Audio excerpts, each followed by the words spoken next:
রমজান এলেই বেড়ে যায় ইফতার সামগ্রীর চাহিদা। আর এ সুযোগে হবিগঞ্জের অসাধু ব্যবসায়ীরা মুনাফা লাভে ব্যবহার করছেন নানা ধরনের ক্ষতিকর রাসায়নিক ও রং। ইফতারি বাজারে অস্বাস্থ্যকর পরিবেশ ও ভেজালের ছড়াছড়ি।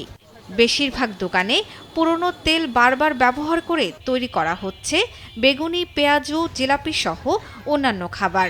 আবার কোথাও কোথাও খাবারের রং ও স্বাদ বাড়াতে ব্যবহার করা হচ্ছে ক্ষতিকর কেমিক্যাল।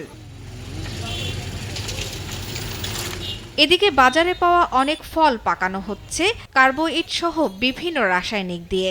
এছাড়া মাছ সংরক্ষণে ব্যবহার করা হচ্ছে ফরমালিন। বিশেষজ্ঞরা বলছেন, দীর্ঘদিন ফরমালিনযুক্ত মাছ খেলে কিডনি, লিভার সহ শরীরের বিভিন্ন অঙ্গ ক্ষতিগ্রস্ত হতে পারে এবং ক্যান্সার ঝুঁকি বাড়ে। খাওয়ার পরে পেটের পীড়ার মধ্যে সমস্যা হয়, ইফতারের পর দেখা যায় অনেকেই অসুস্থ হয়ে হসপিটাল। কারণ ভালো কোনো জিনিস বা স্বচ্ছ কোনো জিনিস বাজারে এখন পাওয়া যায় না, সবকিছুর মধ্যে ফরমালিন। ভোক্তারা বলছেন, বাজারে নিরাপদ খাবার পাওয়া এখন চ্যালেঞ্জ হয়ে দাঁড়িয়েছে।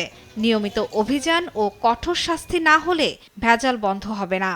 ফলে ফরমালিন, আনাজে ফরমালিন, আমরা চাই এই ফরমালিন মুক্ত জিনিসপত্র, ফরমালিন মুক্ত ফল, ফরমালিন মুক্ত আনাজ, তরকারি। জেলা প্রশাসক জানিয়েছেন, খাদ্যে ভেজাল রোধে নিয়মিত ভ্রাম্যমাণ আদালত পরিচালনা করা হচ্ছে।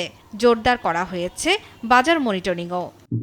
খাদ্যদ্রব্য একটু চাকচিক্য দেখানোর জন্য আসলে বাহারি রংগুলো ব্যবহার করা হয়। এটি বিষয়েও আমাদের অভিযান অব্যাহত আছে। আমাদের ভোক্তা অধিকার এবং আমাদের নির্বাহী ম্যাজিস্ট্রেটগুলো নিয়মিত মোবাইল কোর্ট পরিচালনা করছে।